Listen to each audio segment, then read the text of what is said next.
What's up, nerds? Welcome to the video where I put my nerddom on full display. I got this crazy new puzzle from thecubicle.com that's called the Math Cube 3x3. I'm going to go through each of the equations on this cube and give you some real-life examples of how they're applied in reality. Let's do it! This cube is manufactured by XHM Cuber, perhaps? The box says designed in Mexico, made in China. Following the URL on the packaging just led me to a Chinese website that I wasn't able to understand. I'm going to try and go through all these equations as fast as I can so as to not bore you, but I gotta say, I think you'll enjoy this because I'll be providing real-life applications of all this nonsense, something many of your teachers probably forgot to do, and that left you uninspired about mathematics. Come on, American education system, we should be better than this. Alright, so the first thing on this cube is the trigonometric functions. I'm going to spend a little more time on this side because, well, triangles are super important.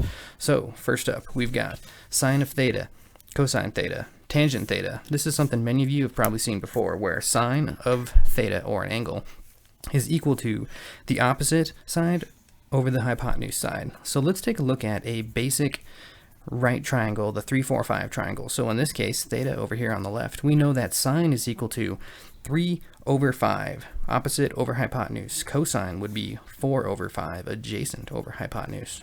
And tangent would be 3/4, or opposite over adjacent. And you might say, okay, that's not a real life example. That's just the same thing they showed me back in my first math class.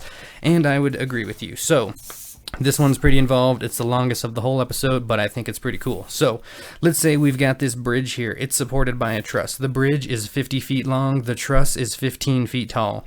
For the sake of simplicity, let's go ahead and put a truck in the middle. Let's say that this truck is symmetric, meaning that symmetric about its weight, so that we have 25,000 pounds on the front axle, 25,000 pounds on the other axle. So that's a 50,000 pound vehicle positioned right in the middle of this bridge. Now what I want to figure out is how strong does this diagonal member of the truss need to be in order to safely support this truck. So let's do it. First thing we got to figure out is, hey, guess what is this theta? Well, we just learned about tangent.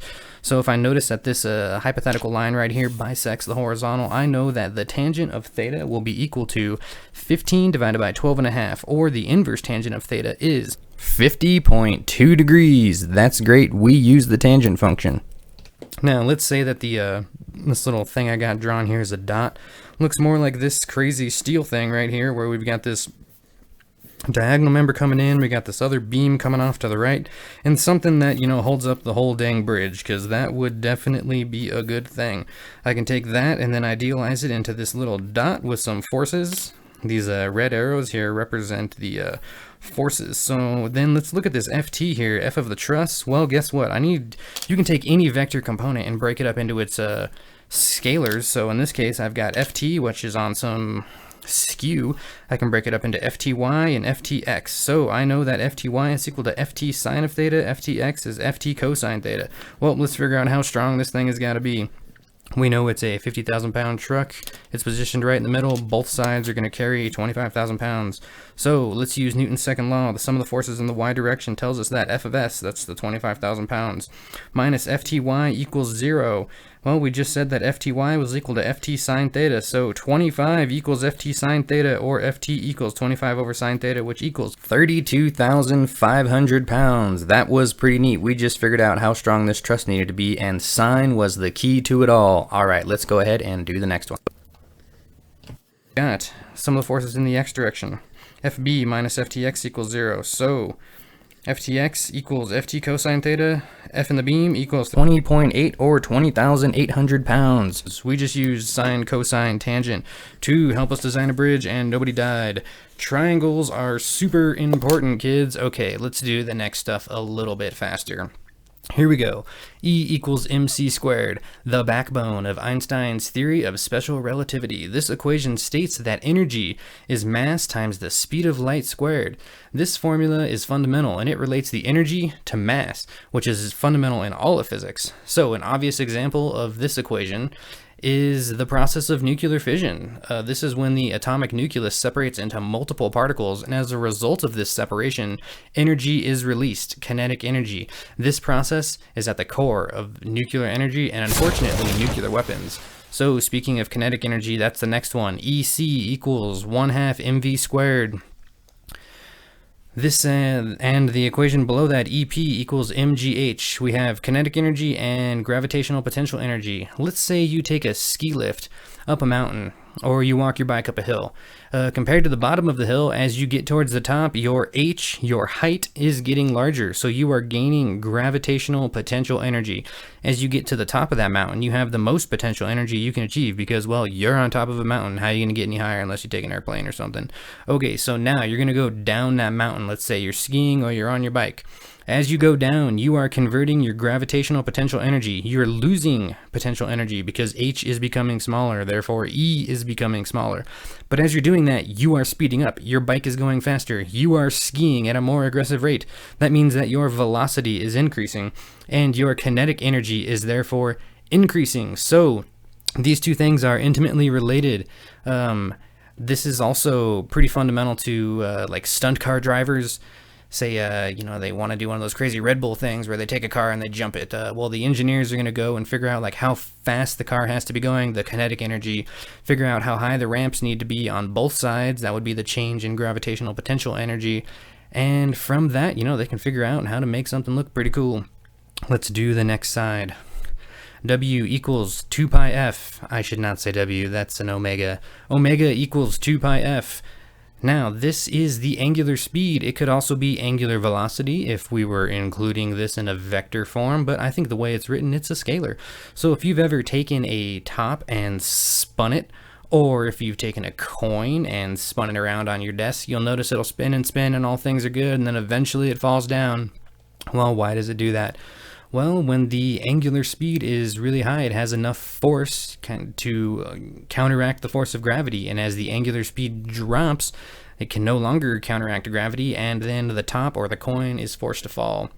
This is also a very important thing in both compact discs and old school LPs, vinyl records, whether they're 33s or 45s.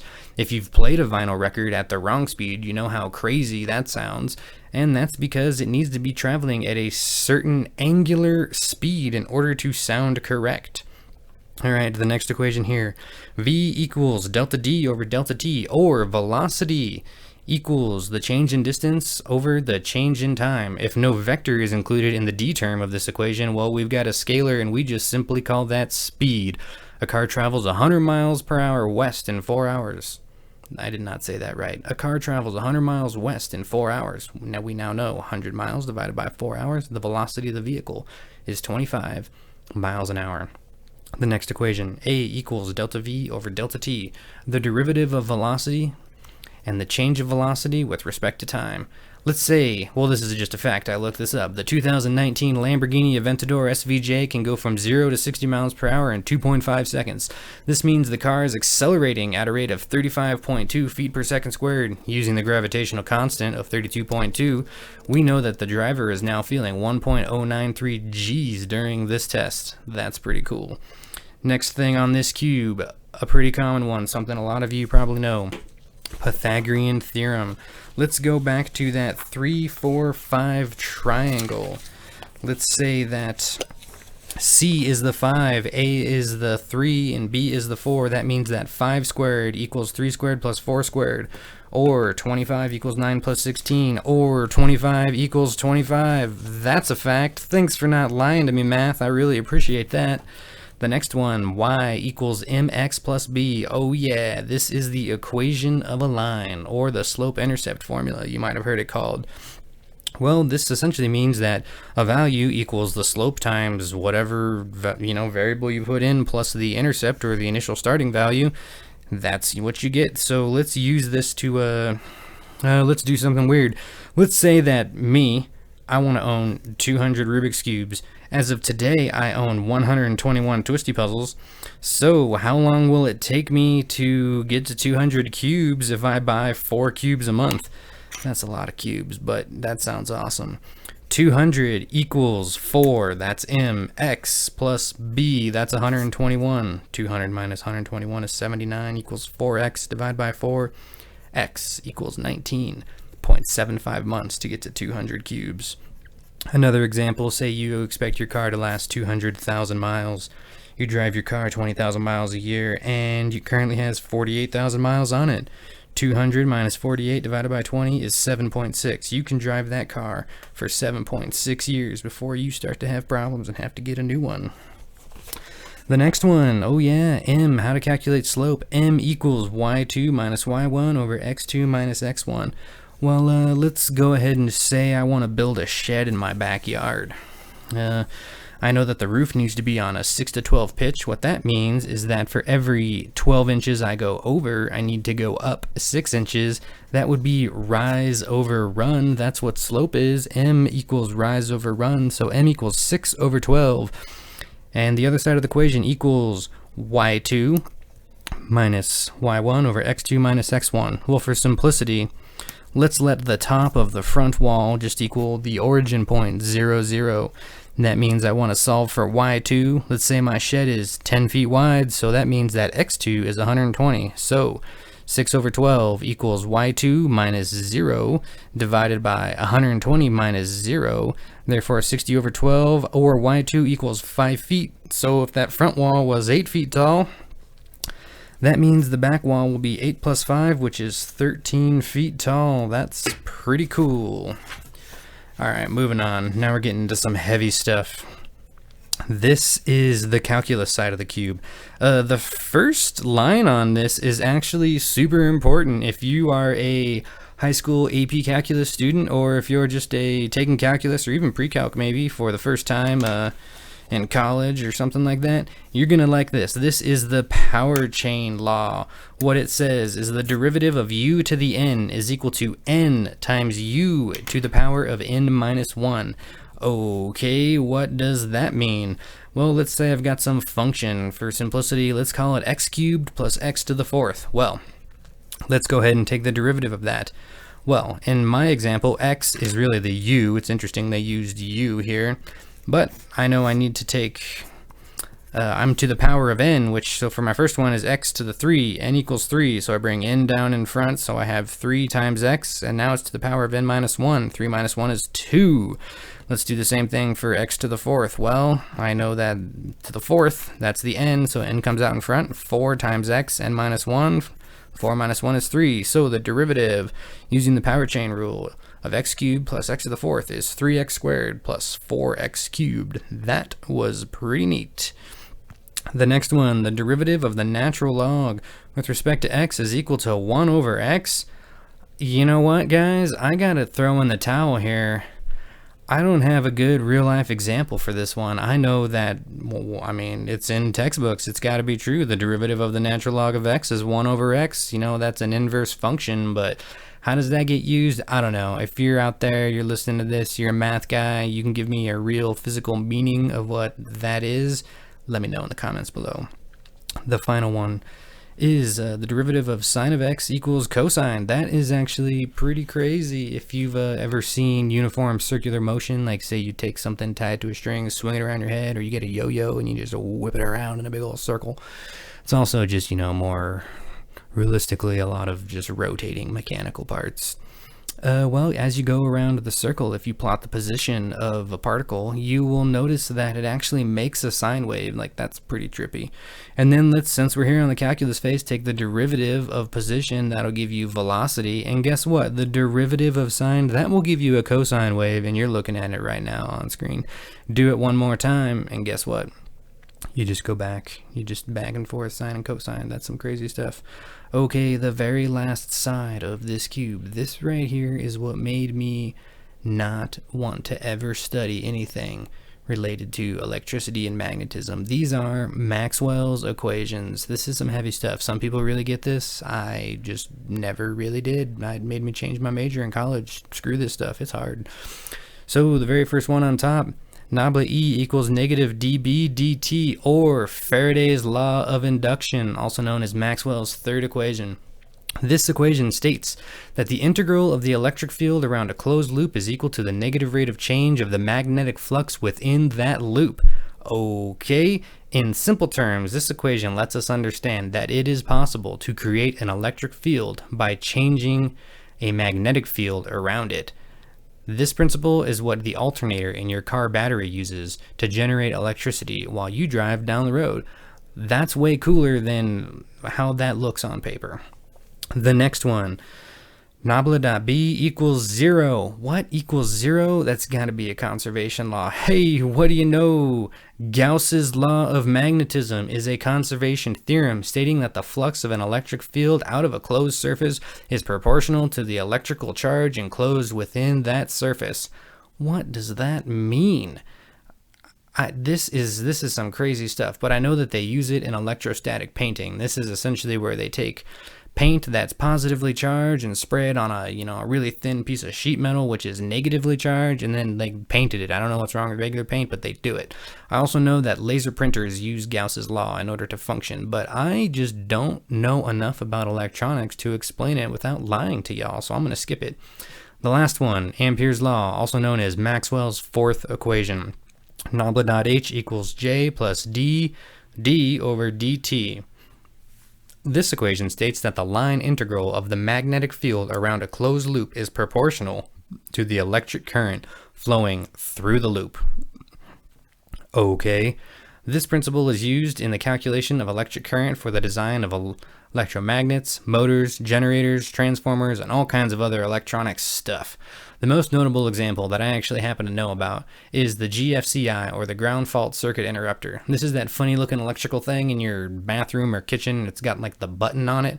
And, if something goes wrong, then the button pops out and the power's cut off. And, ideally, that saves your life. So this device has two wires that feed into it. One is attached to the live circuit and the other to the ground, or a neutral source. Ampere's law states that the magnetic field along these wires into a sensor should be 0. If something goes wrong, like say you throw your blow dryer into a bathtub, a non-zero value is detected, the circuit breaks, and the power is shut off. That is pretty cool. Well, that was all 18 equations. We kind of flew through the last half, but I really wanted you guys to understand how important triangles were, so we'd spend some time on that bridge stuff. But there's only one thing left to do here, and that's solve this cube. I'm actually noticing it's pretty sticky, or not sticky, but it's pretty, it does not turn good. I do not like this at all. Just, it's not meant to be a speed cube, but we're going to see if we can make it a little bit better. I'm going to go drop a little bit of lube in here. We're just going to put a few drops of D&M, just see what that does, and then we're going to scramble it up, and we'll see how it solves. Because this is a supercube, you must solve the cross with the centers properly oriented. This was challenging at first because the centers are diagonally divided between the blue and brown colors. The cross was the most challenging part of the solve because you're needing to reference 7 equations at once while also keeping all of the edges oriented. Next, I solved the first layer corners. One face is complete. I solved the Maxwell side down because they're my least favorite equations on the cube, and I didn't want to have to look at them longer than I needed to. Now we can move on to the middle layer edges using the beginner method. Move it away, sexy with the other hand. I think these edges are the easiest pieces on the puzzle to identify. My F2L is now complete. In order to do the cross, you need to know the equations of your last layer very well. I'm searching for terms in the Pythagorean theorem, the equation of a line, and the slope formula to determine the last layer edge orientation. I use the basic 4-look last layer cross algorithms to orient and then use the soon to permute the edges, and finally finish my cross. At this point, we actually have 4 equations solved down the side of the cube. I got lucky on this solve, and I didn't end up with a misoriented last layer center. That can be a real pain to solve on supercubes. All that's left to do is find a corner in the correct position. This is a bit tricky because you have to look at 3 equations, 1 on the top and 2 down the sides, to see if the corner completes the formula. After finding a good corner, I permute the remaining corners and then use the beginner method of R prime, D prime, R, D to solve all remaining corners. Finally, you need to check that nothing sneaky happened and that all the equations on all 6 sides are still correct. I somehow had one layer needing one move to finish the solve. Okay, well that's it. This was a really fun puzzle to explore. The cube did get a little bit better after a dose of DNM37, but the turning quality isn't something that I really prioritize on puzzles like this. Thanks for watching. I hope you found this video educational and entertaining. If you learned something new today, let me know in the comments below, and feel free to subscribe for more crazy cubing content. Remember, it's better to be a nerd than another mindless sheep in the herd. Stay nerdy, friends. See you next time.